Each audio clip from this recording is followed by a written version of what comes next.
1 ക്ലിക്കിൽ SEO optimised ആയിട്ടുള്ള blog post create ചെയ്യണം. ഞാൻ ഒരു 2 മിനിറ്റ്സിനുള്ളിൽ ക്രിയേറ്റ് ചെയ്ത ബ്ലോഗ് പോസ്റ്റ് ആണ് ഇപ്പൊ നിങ്ങളെ കാണും. ഇതിൽ ഇമേജസ് യൂസ് ചെയ്തിട്ടുണ്ട്, യൂട്യൂബ് വീഡിയോ ലിങ്കുകൾ യൂസ് ചെയ്തിട്ടുണ്ട്, ചാർട്ട് ഉണ്ട്, പാരഗ്രാഫ് ഉണ്ട്, FAQ ഉണ്ട്, കൺക്ലൂഷൻ ഉണ്ട്, സോഴ്സ് ലിങ്ക് ഉണ്ട്. അങ്ങനെ എല്ലാ കാര്യങ്ങളും ഉൾപ്പെടുത്തിക്കൊണ്ട് പ്രൊഫഷണൽ ആയിട്ടുള്ള SEO ഒപ്റ്റിമൈസ്ഡ് ആയിട്ടുള്ള ഒരു ബ്ലോഗ് പോസ്റ്റ് ആണിത്. സത്യത്തിൽ 2 മിനിറ്റ് എടുത്തുള്ള ഈ ഒരു ബ്ലോഗ് പോസ്റ്റ് ക്രിയേറ്റ് ചെയ്യാനായിട്ട് ഈ രീതിയിൽ നിങ്ങൾക്കും ബ്ലോഗ് പോസ്റ്റ് ക്രിയേറ്റ് ചെയ്യാം. അതെങ്ങനെയാണെന്നുള്ളത് ഞാൻ നിങ്ങൾക്ക് കാണിച്ചു തരാം. ഈ വീഡിയോ ഡിസ്ക്രിപ്ഷൻ ഞാൻ കൊടുത്തിരിക്കുന്ന ലിങ്കിൽ ക്ലിക്ക് ചെയ്ത് കഴിഞ്ഞാൽ ഇപ്പൊ നിങ്ങൾ സ്ക്രീനിൽ കാണുന്ന ഈ ഒരു വെബ്സൈറ്റിൽ എത്താനായിട്ട് സാധിക്കും. ആദ്യം നിങ്ങൾ ഇവിടെ ചെയ്യേണ്ടത് ഇതിലൊരു അക്കൗണ്ട് ക്രിയേറ്റ് ചെയ്യുക എന്നുള്ളതാണ്. അതിനായിട്ട് ഇവിടെ ഗെറ്റ് സ്റ്റാർട്ട് ഇറ്റ്സ് ഫ്രീ എന്നുള്ളതിൽ ക്ലിക്ക് ചെയ്യുക. ഇവിടെ നിങ്ങളുടെ പേരും ഇമെയിൽ ഐഡിയും പാസ്വേഡും കൊടുത്ത് ഇതിൽ സൈൻ അപ്പ് ചെയ്യാനായിട്ട് സാധിക്കും. ഞാൻ ഓൾറെഡി സൈൻ അപ്പ് ചെയ്തിട്ടുണ്ട്. അപ്പൊ ഞാൻ നേരെ ലോഗിനിൽ ക്ലിക്ക് ചെയ്യാണ്. ഇവിടെ ഞാൻ ഇമെയിൽ ഐഡിയും പാസ്വേഡും കൊടുത്ത് സൈൻ ഇൻ ചെയ്യുകയാണ്. സൈൻ ഇൻ ചെയ്ത് കഴിയുമ്പോൾ ഇങ്ങനൊരു ഇന്റർഫേസ് ആയിരിക്കും നമുക്ക് ഇവിടെ കാണാനായിട്ട് സാധിക്കുക. അപ്പോൾ ഇവിടെ 1 ക്ലിക്ക് ബ്ലോഗ് പോസ്റ്റ് എന്ന് പറയുന്ന ഒരു ഓപ്ഷൻ ഉണ്ട്. ജസ്റ്റ് ഇതിൽ ക്ലിക്ക് ചെയ്തുകൊണ്ട് നമുക്ക് വളരെ ഈസി ആയിട്ട് 1 ക്ലിക്ക് ബ്ലോഗ് പോസ്റ്റ് ക്രിയേറ്റ് ചെയ്യാം. എന്നാൽ അതിന് മുമ്പായിട്ട് നമ്മൾ ഇവിടെ ചെയ്യേണ്ട ഒരു സെറ്റിംഗ്സ് അല്ലെങ്കിൽ ഒരു ഫീച്ചർ ഉണ്ട്. അതൊന്ന് പരിചയപ്പെടാം. ഇവിടെ ബ്രാൻഡ് വോയിസ് എന്ന് പറയുന്ന ഒരു സെക്ഷൻ ഉണ്ട്. ജസ്റ്റ് ബ്രാൻഡ് വോയിസിൽ വന്നിട്ട് ന്യൂ ബ്രാൻഡ് വോയിസ് എന്നുള്ളതിൽ ക്ലിക്ക് ചെയ്യാം. ഇവിടെ നമ്മളുടെ റൈറ്റിംഗ് സ്റ്റൈൽ ഏതാണോ അത് നമുക്ക് ഇവിടെ എൻ്റർ ചെയ്യാനായിട്ട് സാധിക്കും. അത് പല രീതിയിൽ പറ്റും. ടെക്സ്റ്റ് ആയിട്ട് നമുക്ക് ഇവിടെ എൻ്റർ ചെയ്യാം. അതേപോലെ തന്നെ ഫയൽ അപ്ലോഡ് ചെയ്യാം, URL ആയിട്ട് അപ്ലോഡ് ചെയ്യാം. അപ്പൊ ഇത് ഇങ്ങനെ ചെയ്യുന്നതിന്റെ ഒരു പ്രയോജനം എന്ന് വെച്ച് കഴിഞ്ഞാൽ നമ്മുടെ റൈറ്റിംഗ് സ്റ്റൈൽ AIക്ക് മനസ്സിലാവുകയും പിന്നെ നമ്മളൊരു ആർട്ടിക്കിൾ ഒരു ബ്ലോഗ് പോസ്റ്റ് ജനറേറ്റ് ചെയ്യുന്ന സമയത്ത് നമ്മുടെ റൈറ്റിംഗ് സ്റ്റൈലിനനുസരിച്ചുള്ള ബ്ലോഗ് പോസ്റ്റ് AI ജനറേറ്റ് ചെയ്ത് തരും. അതായത് കുറച്ചുകൂടി ജെന്യുവൻ ആയിട്ടുള്ള കണ്ടന്റുകൾ നമുക്ക് ക്രിയേറ്റ് ചെയ്യാനായിട്ട് സാധിക്കും. അപ്പൊ അതിനായിട്ട് ചെയ്യേണ്ടത് ഇവിടെ നിങ്ങൾ എഴുതിയിട്ടുള്ള ഏതെങ്കിലും ഒരു ബ്ലോഗ് പോസ്റ്റ് ഇവിടേക്ക് എൻ്റർ ചെയ്ത് കൊടുക്കുക. അല്ലാന്നുണ്ടെങ്കിൽ നിങ്ങൾ സേവ് ചെയ്ത് വെച്ചിട്ടുണ്ടെങ്കിൽ അപ്ലോഡ് ചെയ്യാം. അതല്ല എന്നുണ്ടെങ്കിൽ URL വേണമെന്നുണ്ടെങ്കിൽ ഇവിടെ പേസ്റ്റ് ചെയ്യാനായിട്ട് സാധിക്കും. ഞാനിപ്പോൾ ഇവിടെ എഴുതിയ ഒരു ബ്ലോഗ് പോസ്റ്റ് എൻ്റർ ചെയ്തു. അതിനുശേഷം ക്രിയേറ്റ് ബ്രാൻഡ് വോയിസ് എന്നുള്ളതിൽ ക്ലിക്ക് ചെയ്തു.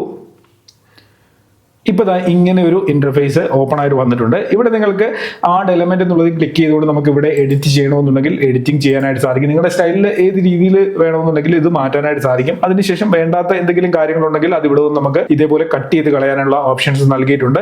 വീണ്ടും ഇതിലേക്ക് പോയിട്ട് പുതിയ ബ്രാൻഡ് വോയിസ് ആഡ് ചെയ്യണമെങ്കിൽ അങ്ങനെയും ചെയ്യാൻ സാധിക്കും. ഇവിടെ നമ്മൾ ഇത് ഓക്കെ ആണെന്ന് തോന്നുകയാണെങ്കിൽ സേവ് എന്നുള്ളതിൽ ക്ലിക്ക് ചെയ്യുക. സേവിൽ ക്ലിക്ക് ചെയ്ത് കഴിഞ്ഞാൽ നിങ്ങൾക്ക് കാണാൻ സാധിക്കും ഇവിടെ ആ ഒരു ബ്രാൻഡ് വോയിസ് നമ്മൾ ക്രിയേറ്റ് ചെയ്തത് ഇവിടെ ആഡ് ആയിട്ടുണ്ട്. ഇനി നമ്മൾ നേരെ ഡാഷ്ബോർഡിലേക്ക് വരികയാണ്. ഇനി നമുക്ക് 1 ക്ലിക്ക് ബ്ലോഗ് പോസ്റ്റിൽ ഒന്ന് ക്ലിക്ക് ചെയ്യാം. അതിനുശേഷം നമുക്കിവിടെ കുറേ കാര്യങ്ങൾ നമ്മൾ റൈറ്റ് ചെയ്യാൻ പോകുന്ന ആ ഒരു ബ്ലോഗ് പോസ്റ്റുമായിട്ട് ബന്ധപ്പെട്ടത് നമുക്ക് ഇവിടെ കസ്റ്റമൈസ് ചെയ്ത് കൊടുക്കാനായിട്ട് സാധിക്കും. നമ്മുടെ റിക്വയർമെന്റ് എന്താണോ ആ രീതിയിലുള്ള ബ്ലോഗ് പോസ്റ്റ് ആയിരിക്കും നമ്മൾ ഇവിടെ റൈറ്റ് ചെയ്യാനായിട്ട് പോകുന്നത്. അപ്പൊ നമുക്ക് നേരെ ആദ്യം ഒരു കീവേഡ് കൊടുക്കണം. ഒരു മെയിൻ കീവേഡ്, അതായത് നമ്മൾ എന്തിനെ കുറിച്ചാണോ ബ്ലോഗ് പോസ്റ്റ് എഴുതാൻ പോകുന്നത് അതിന്റെ ഒരു കീവേഡ് കൊടുക്കണം. അപ്പൊ ഞാൻ 2024 ടോപ്പ് 5 ലാപ്ടോപ്സിനെ കുറിച്ചുള്ള ഒരു ആർട്ടിക്കിൾ ആണ് എഴുതാനായിട്ട് പോകുന്നത്. അപ്പൊ ഞാൻ അത് ഇവിടെ ഒരു കീവേഡ് ആയിട്ട് കൊടുക്കുകയാണ്. ഞാനിവിടെ ഒരു കീവേഡ് കൊടുത്തിരിക്കുന്നത് 5 ബെസ്റ്റ് ലാപ്ടോപ്സ് ഇൻ 2024 എന്നാണ്. അപ്പൊ നമുക്ക് ഈ ഒരു കീവേഡിൽ നിന്നൊരു നല്ല ടൈറ്റിൽ ഉണ്ടാക്കിയെടുക്കണം. അതിനായിട്ട് ഇവിടെ ജനറേറ്റ് ടൈറ്റിൽ എന്നുള്ള ബട്ടണിൽ ക്ലിക്ക് ചെയ്യണം. ഇപ്പൊ ഇവിടെ കാണാനായിട്ട് സാധിക്കും ഒരു ടൈറ്റിൽ ഇവിടെ ഓട്ടോമാറ്റിക് ആയിട്ട് ജനറേറ്റ് ആയിട്ടുണ്ട്. ഈ ടൈറ്റിൽ ഓക്കെ ആണെന്നുണ്ടെങ്കിൽ ഈ ടൈറ്റിൽ വെച്ചുകൊണ്ട് നമുക്ക് ബാക്കി ആർട്ടിക്കിളിന്റെ ഡീറ്റെയിൽസിലേക്ക് പോകാം. അതല്ല എന്നുണ്ടെങ്കിൽ നമുക്ക് ജനറേറ്റ് ടൈറ്റിൽ എന്നുള്ളതിൽ വീണ്ടും ക്ലിക്ക് ചെയ്ത് കഴിഞ്ഞ് കഴിഞ്ഞാൽ വീണ്ടും ടൈറ്റിൽസ് ഇങ്ങനെ നമുക്ക് ജനറേറ്റ് ചെയ്യാൻ പറ്റും. ഇവിടെ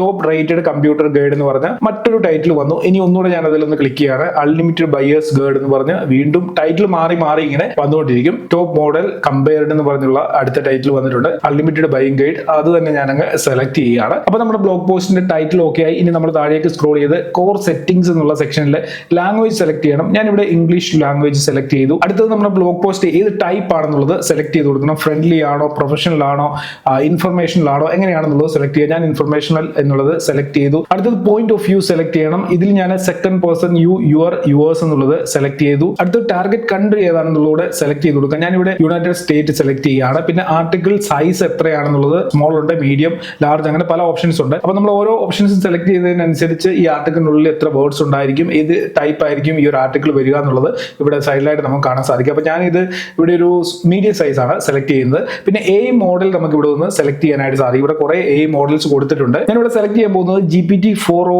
മിനി ആൻഡ് GPT-4o എന്ന് പറയുന്ന ഈ ഒരു AI മോഡലാണ്. അടുത്ത ഓപ്ഷൻ ഹ്യൂമനൈസ് ടെസ്റ്റ് എന്ന് പറയുന്ന ഒരു ഓപ്ഷൻ ആണ്. ഇത് ഇവിടെ റെക്കമെൻഡഡ് ആയിട്ടുള്ള ഒരു ഓപ്ഷൻ ഉണ്ട്. അത് തന്നെ നമ്മൾ സെലക്ട് ചെയ്യുന്നു. ഇനി താഴേക്ക് സ്ക്രോൾ ചെയ്ത് കഴിയുമ്പോൾ ഇവിടെ ബ്രാൻഡ് വോയിസ് എന്ന് പറയുന്ന ഒരു ഓപ്ഷൻ വന്നിട്ടുണ്ട്. അതായത് നമ്മൾ ഓൾറെഡി ക്രിയേറ്റ് ചെയ്ത ബ്രാൻഡ് വോയിസ് ഈ ഒരു ഡ്രോപ്പ് ഡൗൺ ആരോയിൽ ക്ലിക്ക് ചെയ്ത് കഴിയുമ്പോൾ നമുക്ക് ഇവിടെ കാണാനായിട്ട് സാധിക്കും. ജസ്റ്റ് അതൊന്ന് സെലക്ട് ചെയ്യുക. അത് സെലക്ട് ചെയ്ത് കഴിഞ്ഞ് കഴിഞ്ഞാൽ ആ ഒരു ആർട്ടിക്കിൾ അല്ലെങ്കിൽ നമ്മൾ ആ ബ്രാൻഡ് വോയിസ് കൊടുത്തിരിക്കുന്നത് ഏത് രീതിയിലാണോ എഴുതിയിരിക്കുന്നത് അതിന്റെ ഒരു യുണീക് സ്റ്റൈലും ടോണും എങ്ങനെയാണോ അതിനെ മനസ്സിലാക്കിയായിരിക്കും ഇവിടെ ഈ ഒരു ബ്ലോഗ് പോസ്റ്റ് ജനറേറ്റ് ചെയ്യുക. അപ്പൊ അത് വളരെ ഇൻട്രസ്റ്റിംഗ് ആയിട്ടുള്ള ആയിട്ടുള്ള ഒരു ഫീച്ചറാണ്. അതായത് നമ്മൾ എഴുതുന്ന രീതി, നമ്മളുടെ ആ ഒരു എഴുതുന്നതിന്റെ സ്റ്റൈൽ എന്താണോ അത് മനസ്സിലാക്കിയിട്ട് അതിനനുസരിച്ചായിരിക്കും നമുക്ക് ബ്ലോഗ് പോസ്റ്റ് എഴുതി തരിക. അടുത്തത് ഡീറ്റെയിൽസ് ടു ഇൻക്ലൂഡ് എന്ന് പറയുന്ന ഒരു ഓപ്ഷൻ ആണ്. ഇവിടെ നമുക്ക് സ്പെസിഫിക് ആയിട്ടുള്ള എന്തെങ്കിലും സെക്ഷൻസ് ആഡ് ചെയ്യണമെന്നുണ്ടെങ്കിൽ അത് ഇവിടെ ഒന്ന് ചെയ്ത് കൊടുക്കാനായിട്ട് സാധിക്കും. അതിന്റെ താഴെയായിട്ട് മീഡിയ ഹബ് എന്ന് പറയുന്ന സെക്ഷൻ ആണ്. ഇവിടെ നമുക്ക് കുറെ ഇൻട്രസ്റ്റിംഗ് ആയിട്ടുള്ള കാര്യങ്ങൾ ചെയ്യാനായിട്ട് സാധിക്കും.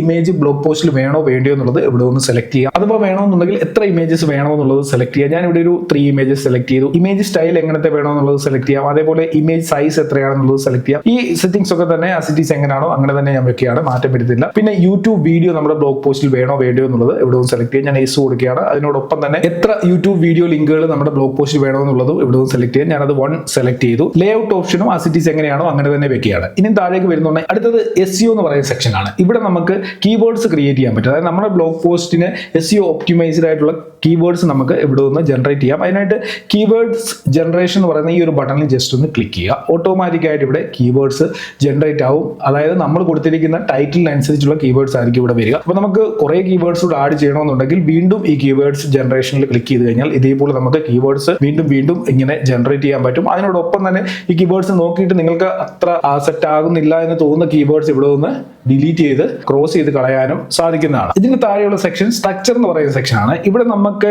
സ്റ്റാറ്റിസ്റ്റിക്കൽ ഓർ ഫാക്ട് എന്നുള്ള ഓപ്ഷൻ ഒന്ന് സെലക്ട് ചെയ്യാം. അതിനുശേഷം താഴേക്ക് സ്ക്രോൾ ചെയ്യുമ്പോൾ നമുക്ക് ഇവിടെ കുറെ ഓപ്ഷൻസ് കൂടെ നൽകിയിട്ടുണ്ട്. എസ് ഓർ നോ കൊടുക്കാനുള്ളതാണ്. കൺക്ലൂഷൻ നമ്മുടെ ബ്ലോഗ് പോസ്റ്റിൽ വേണോ വേണ്ടോ എന്നുള്ളത് ഇവിടെ ഒന്ന് ഡിസൈഡ് ചെയ്യാം. ടേബിൾസ് വേണോ എന്നുള്ളത് ഡിസൈഡ് ചെയ്യാം. ഇറ്റാലിക്സ് യൂസ് ചെയ്യണോ, ബോൾഡ് യൂസ് ചെയ്യണോ, FAQ വേണോ, ഇങ്ങനെയൊക്കെയുള്ള കുറെ കാര്യങ്ങളുണ്ട്. ഇതൊക്കെ തന്നെ ഞാൻ മൊത്തം എസ് കൊടുത്തേക്കാണ്. കാരണം നമുക്ക് ഇത് ബ്ലോഗ് പോസ്റ്റിൽ ആവശ്യമുള്ള കാര്യങ്ങളാണ്. അതൊക്കെ തന്നെ ഞാൻ എസ് കൊടുത്തു. പിന്നെ ഇന്റേണൽ ലിങ്കിങ് വല്ലതും വേണമെന്നുണ്ടെങ്കിൽ, ഇന്റേണൽ ലിങ്കിങ് എന്ന് ഉദ്ദേശിക്കുന്നത് നമ്മുടെ വെബ്സൈറ്റിൽ നമ്മൾ മുമ്പ് എഴുതിയിട്ടുള്ള ആർട്ടിക്കിളുമായിട്ട് ഈ ഒരു എഴുതുന്ന ബ്ലോഗ് പോസ്റ്റിനെ നമുക്ക് ലിങ്ക് ചെയ്യണമെന്നുണ്ടെങ്കിൽ അത് ഇവിടെ നിന്ന് ചെയ്യാൻ സാധിക്കുമെന്നാണ് പറയുന്നത്. അപ്പൊ ഞാൻ ഇവിടെ വെബ്സൈറ്റ് ആഡ് ചെയ്യാത്തതുകൊണ്ടാണ് ഇങ്ങനെ ഒരു ഓപ്ഷൻ കാണുന്നത്. അപ്പൊ നിങ്ങൾ ഈ ഒരു SEO writing.ai വെബ്സൈറ്റ് ആഡ് ചെയ്തിട്ടുണ്ടെങ്കിൽ നിങ്ങൾക്ക് വളരെ ഈസി ആയിട്ട് ഇവിടെ നിന്ന് വെബ്സൈറ്റിൽ നിന്നുള്ള ഇന്റേണൽ ലിങ്കിങ്ങും ചെയ്യാനായിട്ട് സാധിക്കുന്നതാണ്. പിന്നെ എക്സ്റ്റേണൽ ലിങ്കിങ്ങിന്റെ ഒരു ഓപ്ഷനോട് ഇവിടെ നൽകിയിട്ടുണ്ട്. അതിന്റെ താഴെ കണക്ട് ടു വെബ് എന്ന് പറയുന്ന ഒരു ഓപ്ഷൻ ഉണ്ട്. അത് ഞാൻ ഇവിടെ എസ് കൊടുക്കുകയാണ്. എസ് കൊടുത്തു കഴിഞ്ഞപ്പോൾ ഇവിടെ കുറെ ഓപ്ഷൻ വീണ്ടും ഇവിടെ എനേബിൾ ആയിട്ട് വന്നിട്ടുണ്ട്. ഇവിടെ സോഴ്സ് ലിങ്ക് എന്ന് പറയുന്ന ഈ ഒരു ഡ്രോപ്പ് ഡൗൺ ആരോയിൽ ക്ലിക്ക് ചെയ്ത് കഴിയുമ്പോൾ ഇവിടെ ലിങ്ക് നെയിം URL എന്ന് പറയുന്ന ഒരു ഓപ്ഷൻ ഉണ്ട്. അതാണ് ഞാൻ ഇവിടെ സെലക്ട് ചെയ്യുന്നത്. അതിനുശേഷം താഴേക്ക് സ്ക്രോൾ ചെയ്യുമ്പോൾ സൈറ്റേഷൻസ് എന്ന് പറയുന്ന ഒരു ഓപ്ഷൻ ഉണ്ട്. ഇത് എനേബിൾ ചെയ്തിട്ടുണ്ട്. ഇത് വളരെ ഇൻട്രസ്റ്റിംഗ് ആയിട്ടുള്ള ഒരു ഫീച്ചറാണ്. ഇതെങ്ങനെയാണ് നമ്മളുടെ ആർട്ടിക്കിളിനുള്ളിൽ അല്ലെങ്കിൽ നമ്മുടെ ബ്ലോഗ് പോസ്റ്റിൽ വരുന്നത് എന്നുള്ള കാര്യം ഞാനത് കംപ്ലീറ്റ് ചെയ്തതിനു ശേഷം നിങ്ങൾക്ക് കാണിച്ചു തരാം. അതിനുശേഷം സെർച്ച് സോഴ്സ് ഉണ്ട്. സെർച്ച് സോഴ്സ് നമ്മൾ റിയൽ ടൈം സെർച്ച് തന്നെ കൊടുക്കുക. അതിനുശേഷം മറ്റ് ഓപ്ഷൻസ് ഒക്കെ അസിറ്റീസ് എങ്ങനെയാണോ അങ്ങനെ തന്നെ വെക്കുക. പിന്നെ സിൻഡിക്കേഷൻ എന്ന് പറയുന്ന ഒരു സെക്ഷൻ ഉണ്ട്. അതായത് create marketing material based on the article for various platform. അതായത് ഡിഫറെന്റ് ആയിട്ടുള്ള പ്ലാറ്റ്ഫോമിന് വേണ്ടിയുള്ള ആർട്ടിക്കിൾസ് ആണ് നമ്മൾ എഴുതുന്നതെന്നുണ്ടെങ്കിൽ അതിനനുസരിച്ചുള്ള പ്ലാറ്റ്ഫോം ഏതാണോ അത് നമ്മൾ ഇവിടെ ഒന്ന് സെലക്ട് ചെയ്ത് കൊടുക്കാനാണ് പറയുന്നത്. അത് ഞാൻ ഇവിടെ നിന്ന് സെലക്ട് ചെയ്തില്ല, എനിക്ക് അതിന്റെ ആവശ്യമുണ്ടെന്ന് തോന്നുന്നില്ല. ലിങ്ക് ടു പേജ് എന്ന് പറയുന്ന ഒരു സെക്ഷൻ ഉണ്ട്. ഇവിടെ നമുക്ക് വേണമെന്നുണ്ടെങ്കിൽ വേർഡ്പ്രസ് ഒക്കെ ലിങ്ക് ചെയ്ത് കൊടുക്കാം, അല്ലെങ്കിൽ കസ്റ്റം ലിങ്ക് ഇവിടെ നിന്ന് സെറ്റ് ചെയ്ത് കൊടുക്കാനായിട്ട് സാധിക്കും. അപ്പൊ ഇത്രയും കാര്യങ്ങൾ സെറ്റ് ചെയ്ത് കൊടുക്കുക. അതിനുശേഷം വീണ്ടും മുകളിലേക്ക് വരിക. എന്തെങ്കിലും ചേഞ്ചസ് വേണമെന്നുണ്ടെങ്കിൽ നിങ്ങൾക്ക് ഇവിടെ നിന്ന് ചേഞ്ചസ് ചെയ്യാം. ചേഞ്ചസ് ഒന്നും ഇല്ല എന്നുണ്ടെങ്കിൽ ജസ്റ്റ് റൺ എന്നുള്ള ഈ ഒരു ബട്ടണിൽ ക്ലിക്ക് ചെയ്യുക. റണ്ണിൽ ക്ലിക്ക് ചെയ്ത് കഴിയുമ്പോൾ ഇതിന്റെ പ്രോസസിംഗ് സ്റ്റാർട്ട് ആവും. ഒരു 2-3 മിനിറ്റ്സ് എടുക്കും. അതിനുള്ളിൽ ഈ ഒരു പ്രോസസിംഗ് കംപ്ലീറ്റ് ആകുകയും നമ്മൾ ക്രിയേറ്റ് ചെയ്ത ബ്ലോഗ് പോസ്റ്റ് നമുക്ക് കാണാനായിട്ട് സാധിക്കും. ഓക്കെ, പ്രോസസിംഗ് കംപ്ലീറ്റ് ആയി നമ്മുടെ ബ്ലോഗ് പോസ്റ്റ് റെഡി ആയിട്ടുണ്ട്. നമുക്കൊന്ന് ഓപ്പൺ ആക്കി നോക്കാം എങ്ങനെയാണെന്ന് വന്നിട്ടുള്ളതെന്ന്.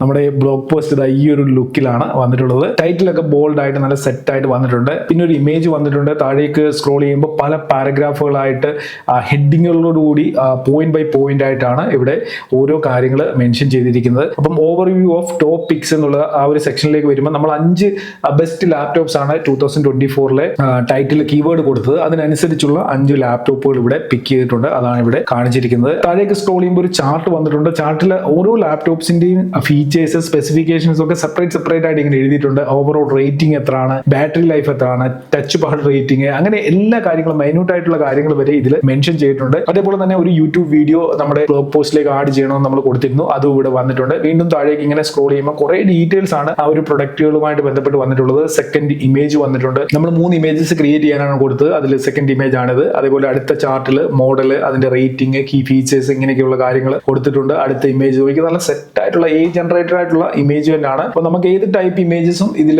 ക്രിയേറ്റ് ചെയ്യാനായിട്ട് സാധിക്കും. അപ്പോൾ നമ്മളവിടെ ജനറേറ്റഡ് ആയിട്ടുള്ള ഇമേജസ് ആണ് കൊടുത്തത്. അടുത്ത ചാർട്ട്, അതിന്റെ പ്രൈസിങ് എത്രയാണ്, അങ്ങനെയുള്ള ഡീറ്റെയിൽസ്, FAQ വന്നിട്ടുണ്ട്. അതിന് താഴെയായിട്ട് സോഴ്സ് ലിങ്ക് എന്ന് പറയുന്ന ഒരു സെക്ഷൻ, അതായത് ഈ ആർട്ടിക്കിളിന് ആവശ്യമായിട്ടുള്ള കോണ്ടന്റുകൾ ഏതൊക്കെ സോഴ്സിൽ നിന്നാണ് കളക്ട് ചെയ്തതെന്നുള്ള കാര്യമാണ് ഇവിടെ വന്നിരിക്കുന്നത്. അപ്പൊ ഇതൊക്കെ നമുക്ക് വേണമെങ്കിൽ ഹൈഡ് ചെയ്യാൻ പറ്റും. അതായത് ഇവിടെ നോക്കിയ സോഴ്സ് ലിങ്ക് എന്ന് പറയുന്ന ഓപ്ഷൻ നമുക്ക് ഇവിടെ ഒന്ന് ജസ്റ്റ് ഇതിൽ ക്ലിക്ക് ചെയ്തുകൊണ്ട് ഹൈഡ് ചെയ്യാനായിട്ട് പറ്റും. ഇനി നമ്മൾ ബ്ലോഗ് പോസ്റ്റ് ക്രിയേറ്റ് ചെയ്തുകൊണ്ടിരുന്നപ്പോൾ സൈറ്റേഷൻസ് എന്ന് പറയുന്ന ഒരു ഓപ്ഷനെ കുറിച്ച് ഞാൻ പറഞ്ഞില്ലേ, ആ ഒരു ഓപ്ഷൻ എന്താണെന്ന് കാണിച്ചു തരാം. അതിവിടെ എനേബിൾ ആണ്, നമ്മൾ ഓൾറെഡി എനേബിൾ ചെയ്തുകൊണ്ട് അതിവിടെ എനേബിൾ ആണ്. ഇവിടെ നമ്മുടെ ഓരോ പാരഗ്രാഫിലും ഇടയ്ക്കിടയ്ക്ക് ഓരോ നമ്പേഴ്സ് ഇതേപോലെ കൊടുത്തിട്ടുണ്ട്. നോക്കി ആ നമ്പേഴ്സിലേക്ക് നമ്മൾ കർസർ കൊണ്ടുവരുമ്പോൾ ഒരു വെബ്സൈറ്റ് ലിങ്ക് ആയിരിക്കും അവിടെ കാണിച്ചിരിക്കും. അതായത് ഓരോ പോയിന്റിലും ഈ ആർട്ടിക്കിളിൽ കൊടുത്തിരിക്കുന്ന കാര്യങ്ങളുമായി ബന്ധപ്പെട്ട ഡീറ്റെയിൽഡ് ആയിട്ടുള്ള കുറെ കാര്യങ്ങൾ അറിയണമെന്നുണ്ടെങ്കിൽ ജസ്റ്റ് ഇവിടെ ക്ലിക്ക് ചെയ്തുകൊണ്ട് അടുത്ത വെബ്സൈറ്റിലേക്ക് ആളുകൾക്ക് പോകാനായിട്ട് സാധിക്കും. അതാണ് ഈ സൈറ്റേഷൻസ് എന്ന് പറയുന്ന ഓപ്ഷൻ. നമുക്കിത് വേണമെങ്കിൽ ഡിസേബിൾ ചെയ്യാനായിട്ട് സാധിക്കും. ഡിസേബിൾ ചെയ്ത് കഴിഞ്ഞാൽ ഇതേപോലെ ആ നമ്പർ വരുന്ന ഒരു സംഭവം അവിടെ നിന്ന് മാറിപ്പോകും. ഞാനിപ്പോൾ ഇത് ഡിസേബിൾ ചെയ്തിട്ടുണ്ട്. ഇങ്ങനെ നമ്മൾ ക്രിയേറ്റ് ചെയ്യുന്ന ആർട്ടിക്കിളിൽ നിങ്ങളൊരു കാര്യം ശ്രദ്ധിച്ചായിരുന്നു, ഇതിൽ വരുന്ന ഇമേജസ് ഒക്കെ തന്നെ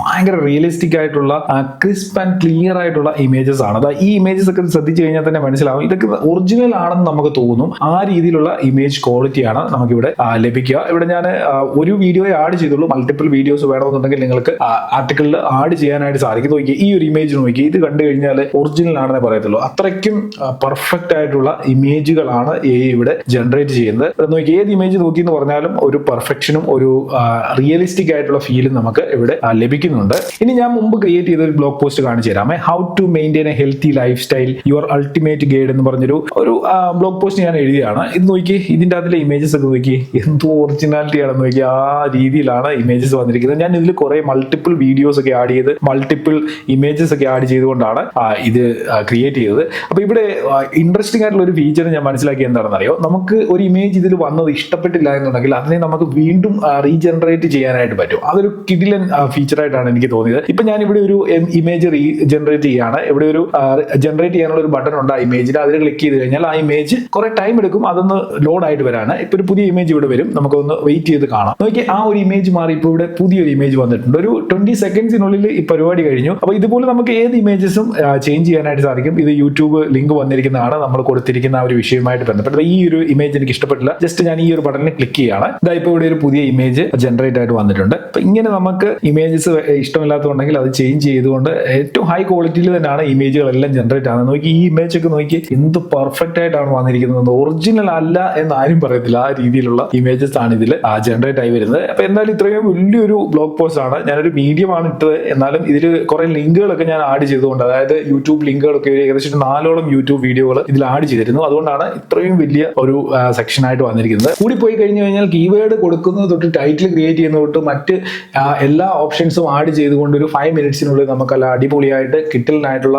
SEO ഒപ്റ്റിമൈസ്ഡ് ആയിട്ടുള്ള അതായത് പ്രൊഫഷണൽ ആയിട്ടുള്ള ഒരു ആർട്ടിക്കിൾ അല്ലെങ്കിൽ ഒരു ബ്ലോഗ് പോസ്റ്റ് നമുക്ക് ഇവിടെ കിട്ടിയിരിക്കുകയാണ്. അപ്പൊ ഈ രീതിയിൽ ആർക്ക് വേണമെങ്കിലും ചെറിയ നോളജ് ഉള്ളതെന്നുണ്ടെങ്കിൽ പോലും നമുക്ക് ഇതിനെക്കുറിച്ച് വലിയ പിടിയില്ല എങ്കിൽ പോലും നല്ല രീതിയിൽ നമുക്ക് പ്രൊഫഷണൽ ആയിട്ട് തന്നെ ബ്ലോഗ് പോസ്റ്റുകൾ ക്രിയേറ്റ് ചെയ്യാനായിട്ട് സാധിക്കും. ഇനി എങ്ങനെ വേർഡ്പ്രസ്സിൽ ഈ ഒരു ബ്ലോഗ് പോസ്റ്റ് പബ്ലിഷ് ചെയ്യുന്നതെന്ന് കൂടെ കാണിച്ചു തരാം. നേരെ വേർഡ്പ്രസ്സിലേക്ക് വരിക. അവിടെ SEO റൈറ്റിംഗിന്റെ ഒരു പ്ലഗിൻ ഉണ്ട്, അത് ഇൻസ്റ്റാൾ ചെയ്യുക. ഇൻസ്റ്റാൾ ചെയ്ത് സെറ്റിംഗ്സ് ഓപ്പൺ ആക്കി നമ്മുടെ ബ്ലോഗ് SEO റൈറ്റിംഗ് ടൂളുമായിട്ട് കണക്ട് ചെയ്യണം. അതിനുശേഷം നമ്മൾ ബ്ലോഗ് പോസ്റ്റ് ക്രിയേറ്റ് ചെയ്ത SEOwriting.a എന്ന് പറയുന്ന ഈ ഒരു സൈറ്റിലേക്ക് തിരിച്ചു വന്നതിന് ശേഷം ഇവിടെ പബ്ലിഷ് എന്നുള്ള ബട്ടൺ ഉണ്ട്, അതിൽ ക്ലിക്ക് ചെയ്യണം. ഇവിടെ നമ്മൾ കണക്ട് ചെയ്തിട്ടുള്ള വെബ്സൈറ്റ് കാണാൻ സാധിക്കും. ഇവിടെ കുറെ അധികം ഡീറ്റെയിൽസ് കൂടെ എൻ്റർ ചെയ്ത് കൊടുക്കാനായിട്ട് ചോദിക്കുന്നുണ്ട്. അതെല്ലാം എൻ്റർ ചെയ്തിട്ട് ഡയറക്റ്റ് നമുക്ക് ഇവിടെ ഒന്ന് പബ്ലിഷ് ചെയ്യാനായിട്ട് സാധിക്കും. അപ്പൊ ഇങ്ങനെ നമ്മൾ ക്രിയേറ്റ് ചെയ്യുന്ന ബ്ലോഗ് പോസ്റ്റ് വേർഡ്പ്രസ്സിൽ നമ്മൾ പബ്ലിഷ് ചെയ്ത് ഒരു 2-3 ഡേയ്സിനുള്ളിൽ തന്നെ ഗൂഗിൾ സെർച്ചിലേക്ക് വരികയും കൂടുതൽ വിസിറ്റേഴ്സ് നമ്മളുടെ നല്ല രീതിയിലുള്ള ട്രാഫിക് നമ്മളുടെ വെബ്സൈറ്റിലേക്ക് കൊണ്ടുവരാനായിട്ട് SEO ഒപ്റ്റിമൈസ്ഡ് ആയിട്ടുള്ള ട്രാഫിക് നമുക്ക് നമ്മുടെ വെബ്സൈറ്റിലേക്ക് കൊണ്ടുവരാനായിട്ട് സാധിക്കും. അപ്പൊ ഇതാണ് ഈ ഒരു ടൂളിന്റെ ഏറ്റവും വലിയൊരു പ്രയോജനം എന്ന് പറയുന്നത്. മറ്റൊരു ഇൻട്രസ്റ്റിംഗ് ആയിട്ടുള്ള ടൂളൂടെ നമുക്ക് ഇതിൽ പരിചയപ്പെടാം. ഹ്യൂമനൈസർ ടൂൾ എന്ന് പറയുന്ന ഒരു ഓപ്ഷൻ ഇവിടെ ഉണ്ട്. ജസ്റ്റ് ഇതിൽ ക്ലിക്ക് ചെയ്യുക. ഇതിൽ ക്ലിക്ക് ചെയ്ത് കഴിയുമ്പോൾ ഇങ്ങനെ ഒരു ഇന്റർഫേസ് ഓപ്പൺ ആയി വരും. ഇവിടെ നമുക്ക് ഇൻപുട്ട് ടെസ്റ്റ് കൊടുക്കാം. അപ്പൊ നമുക്ക് ഹ്യൂമനൈസ്ഡ് ടെസ്റ്റ് ഇവിടെ നിന്ന് ലഭിക്കുന്നതാണ്. അതായത് നമ്മൾ കൊടുക്കുന്ന ഇൻപുട്ടിനനുസരിച്ചുള്ള ഹ്യൂമനൈസ്ഡ് ടെസ്റ്റ് നമുക്ക് ഇവിടെ നിന്ന് കിട്ടും. അതായത് ഒരു മനുഷ്യൻ എഴുതിയ രീതിയിലുള്ള, ഒരാൾ എഴുതിയ രീതിയിലുള്ള ടെക്സ്റ്റ് ആയിരിക്കും നമുക്ക് കിട്ടുന്നത്. എന്തായാലും എഴുതുന്നതും ഹ്യൂമൻ എഴുതുന്നതും തമ്മിൽ വ്യത്യാസം ഉണ്ടല്ലോ. അപ്പൊ എഴുതുന്നതിന് നമുക്ക് മാക്സിമം ഹ്യൂമനൈസ് ചെയ്തിട്ട് ഏറ്റവും ടോപ്പ് ലെവലിലെ ഏറ്റവും ഹ്യൂമനൈസ്ഡ് ആയിട്ടുള്ള ടെക്സ്റ്റ് അല്ലെങ്കിൽ ആർട്ടിക്കിൾസ് നമുക്ക് ഇവിടെ വന്ന് എടുക്കാനായിട്ട് സാധിക്കും. ഞാനിവിടെ എന്തെങ്കിലും ഒന്ന് ആഡ് ചെയ്യുകയാണ്. ഞാനിവിടെ ഈ ഒരു ആർട്ടിക്കിൾ ഇവിടെ ആഡ് ചെയ്തു. ആഡ് ചെയ്തതിനു ശേഷം ഇവിടെ താഴെയായിട്ട് ഹ്യൂമനൈസ് എന്ന് പറയുന്ന ഒരു ഓപ്ഷൻ ഉണ്ട്. ജസ്റ്റ് അതിൽ ക്ലിക്ക് ചെയ്യുക. ഇപ്പൊ ഇവിടെ ഇത് വർക്ക് ആവുന്നുണ്ട്. ഇത് പുതിയൊരു ടെക്സ്റ്റ് ജനറേറ്റ് ചെയ്തുകൊണ്ടിരിക്കുകയാണ്. അതായത് ഞാൻ ഈ കൊടുത്ത ഇൻപുട്ടിനെ മാക്സിമം ഹ്യൂമനൈസ് ചെയ്തുകൊണ്ട് ഇവിടെ നിന്ന് അടുത്തൊരു ടെക്സ്റ്റ് ജനറേറ്റ് ചെയ്യുകയാണ്. നോക്കുക, ഇവിടെ ഹെഡിങ്ങിലും കാര്യങ്ങളിലും ഒന്നും വലിയ മാറ്റമില്ല. പക്ഷേ ഈ ഒരു പാരഗ്രാഫ് നോക്കിയാൽ തന്നെ മനസ്സിലാവും ഇതിനെ കുറച്ചുകൂടി ചെറുതാക്കിയിട്ടുണ്ട്. ഇവിടെ എഴുതിയപ്പോൾ കുറച്ച് വലിച്ചു നീട്ടി എഴുതിയ സംഭവം കുറച്ചുകൂടി ചെറുതാക്കിയിട്ടുണ്ട്. ഈ ഒരു പാരഗ്രാഫ് നോക്കിയാൽ ഇവിടെയും നല്ല രീതിയിൽ മാറി ഹ്യൂമനൈസ്ഡ് ആയിട്ടുള്ള ഒരു ടെക്സ്റ്റ് ആണ് ഇവിടെ വന്നിരിക്കുന്നത്. ഇവിടെയും കുറെ ഓപ്ഷൻസ് നൽകിയിട്ടുണ്ട്. റീഡബിലിറ്റി എന്നുള്ള സെക്ഷനിൽ വരികയാണെന്നുണ്ടെങ്കിൽ ഇവിടെ നമുക്ക് റെക്കമെൻഡഡ് ആയിട്ടുള്ളത് 8th 9th grade easily understood എന്ന് പറയുന്ന ഈ ഒരു ഓപ്ഷനാണ് ഞാൻ ഇവിടെ സെലക്ട് ചെയ്തത്. ഇതാണ് റെക്കമെൻഡ് ആയിട്ടുള്ളത്. അതേപോലെ തന്നെ ലാംഗ്വേജ് ഇംഗ്ലീഷ് ആണോ ഏത് ലാംഗ്വേജ് ആണെന്നുള്ളതും നമുക്ക് ഇവിടെ ഒന്ന് സെലക്ട് ചെയ്യാനായിട്ട് പറ്റും. റിമൂവ് AI വേർഡ്സ് എന്ന് പറയുന്ന ഒരു ഓപ്ഷൻ ഉണ്ട്. അത് ഞാൻ പറഞ്ഞില്ലായിരുന്നു. അതായത് basic list, extended list, 2 option ഉണ്ട്. ഇതിൽ ഏത് വേണമെന്നുണ്ടെങ്കിൽ നമുക്ക് സെലക്ട് ചെയ്തുകൊണ്ടും ഈ ഒരു പ്രോസസ്സിംഗ് ചെയ്യാനായിട്ട് സാധിക്കുന്നതാണ്. ഇവിടെ നമുക്ക് HTML കോപ്പി ചെയ്യാം. അതിന്റെ ഒപ്പം ഈ ജനറേറ്റ് ആയ ടെക്സ്റ്റ് ഫയൽ നമുക്ക് ഇവിടെ ഒന്ന് കോപ്പി ചെയ്തെടുക്കാനായിട്ട് സാധിക്കുന്നതാണ്. ഇനി ഒരേ സമയത്ത് മൾട്ടിപ്പിൾ ആയിട്ടുള്ള ബൾക്കായിട്ട് ആർട്ടിക്കിൾസ് ജനറേറ്റ് ചെയ്യണമെന്നുണ്ടെങ്കിൽ അതും പറ്റും കേട്ടോ. അതിനായിട്ട് ഇവിടെ ഡാഷ്ബോർഡിൽ ബൾക്ക് ആർട്ടിക്കിൾ ജനറേഷൻ എന്നുള്ള ഒരു സെക്ഷൻ ഉണ്ട്. ജസ്റ്റ് ഇവിടേക്ക് വരിക. ഇവിടെ നമ്മൾ ആദ്യം ആഡ് ചെയ്ത പോലെ കീവേഡ്സ് ആഡ് ചെയ്ത് കൊടുക്കണം. ഓക്കെ, ഞാൻ ഇവിടെ കുറെ കീവേഡ്സ് കൊടുത്തു. അതിനുശേഷം ജനറേറ്റ് ടൈറ്റിൽ ക്ലിക്ക് ചെയ്ത് കഴിഞ്ഞപ്പോൾ ഇവിടെ കുറെ ടൈറ്റിൽസും വന്നിട്ടുണ്ട്. ഇനി നമ്മൾ സാധാരണ ചെയ്യാറുള്ള എല്ലാ സെറ്റിംഗ്സുകളും ഇവിടെ നിന്ന് ചെയ്യണം. നമ്മളുടെ ബ്ലോഗ് പോസ്റ്റിന്റെ റിക്വയർമെന്റ്സ് എങ്ങനെയാണോ അതിനനുസരിച്ചുള്ള കാര്യങ്ങളൊക്കെ ചെയ്യണം. ഞാൻ ആദ്യം കാണിച്ചു തന്ന പോലെ അതൊക്കെ ചെയ്യുക. ചെയ്തതിനു ശേഷം ഇവിടെ റൺ എന്നുള്ള ബട്ടണിൽ ക്ലിക്ക് ചെയ്യണം. റണ്ണിൽ ക്ലിക്ക് ചെയ്ത് കഴിയുമ്പോൾ ഇങ്ങനെ ഒരു നോട്ടിഫിക്കേഷൻ വരും. 6 ബ്ലോഗ് പോസ്റ്റ് ഒരേ സമയത്ത് ഇവിടെ ഇത് ജനറേറ്റ് ആകാനായിട്ട് പോവുകയാണ്. അപ്പൊ അത് വേണോ വേണ്ടയോ എന്ന് ചോദിക്കും. നമ്മൾ കണ്ടിന്യൂവിൽ ക്ലിക്ക് ചെയ്യണം. കണ്ടിന്യൂവിൽ ക്ലിക്ക് ചെയ്ത് കഴിയുമ്പോൾ ഈ രീതിയിൽ ബൾക്കായിട്ട് ഒരേ സമയത്ത് 5, 6, 10 ബ്ലോഗ് പോസ്റ്റ് നമുക്ക് ക്രിയേറ്റ് ചെയ്യാനായിട്ട് സാധിക്കും. ഇത് വളരെ ഇൻട്രസ്റ്റിംഗ് ആയിട്ട് എനിക്ക് തോന്നിയ ഒരു ഫീച്ചറാണ്. കാരണം നമ്മൾ ഇത് മാനുവലി ഇരുന്നിട്ട് ടൈപ്പ് ചെയ്ത് എഴുതിയെടുക്കുക എന്ന് വെച്ച് കഴിഞ്ഞാൽ വളരെ പാട് പിടിച്ചൊരു പരിപാടിയാണ്. എത്ര മണിക്കൂർ എത്ര ദിവസം എടുക്കേണ്ടി വരും ചിലപ്പം ഇതേപോലെ ഒരു 6 ബ്ലോഗ് പോസ്റ്റ് ക്രിയേറ്റ് ചെയ്യണമെന്നുണ്ടെങ്കിൽ. ഓക്കെ, ഇവിടെ എല്ലാ ബ്ലോഗ് പോസ്റ്റും റെഡി ആയിട്ടുണ്ട്. നമുക്ക് ഏതെങ്കിലും ഒരെണ്ണം ക്ലിക്ക് ചെയ്ത് ഓപ്പൺ ആക്കാം. ഞാനിവിടെ ഡിജിറ്റൽ മാർക്കറ്റിംഗുമായിട്ട് ബന്ധപ്പെട്ട ഒരു ബ്ലോഗ് പോസ്റ്റ് കൊടുത്തിരുന്നു. അതിവിടെ ഓപ്പൺ ആക്കിയാണ്. നോക്കി, നല്ല കിടിലനായിട്ട് അതുമായിട്ട് ബന്ധപ്പെട്ട ഒരു ബ്ലോഗ് പോസ്റ്റ് വന്നിട്ടുണ്ട്. ഇമേജസ് ഇവിടെ ജനറേറ്റ് ആയിട്ടില്ല. കാരണം ഞാൻ ഇമേജസ് നോ ആണ് കൊടുത്തത്. അതുകൊണ്ടാണ് ഇവിടെ ഇമേജസ് വരാത്തത്. അപ്പൊ നമുക്ക് ഏത് ടൈപ്പിലും ക്രിയേറ്റ് ചെയ്യാം. ഇമേജസ് ഉള്ളതും യൂട്യൂബ് ലിങ്ക് ഉള്ളതും ഇല്ലാത്തതും ഒക്കെ ക്രിയേറ്റ് ചെയ്യാം. അപ്പോൾ വീഡിയോ ഡിസ്ക്രിപ്ഷനിൽ ലിങ്ക് കൊടുത്തിട്ടുണ്ട്. ലിങ്ക് ഫോളോ ചെയ്തിട്ട് ഈ ഒരു ടൂൾ ഉപയോഗിച്ച് നോക്കുക. നിങ്ങൾക്ക് പ്രൊഫഷണൽ ആയിട്ട് ആർട്ടിക്കിൾസ് ഒന്നും ക്രിയേറ്റ് ചെയ്യാൻ താല്പര്യമില്ല എങ്കിൽ പോലും നിങ്ങൾ അക്കൗണ്ട് ക്രിയേറ്റ് ചെയ്യുക ഇതിൻ്റെ അകത്ത്. അതിനുശേഷം ഫ്രീ ആയിട്ട് ഇത് ഉപയോഗിക്കുമ്പോൾ നിങ്ങൾക്ക് ഒരു ഐഡിയ കിട്ടും. ഇങ്ങനെയൊക്കെയുള്ള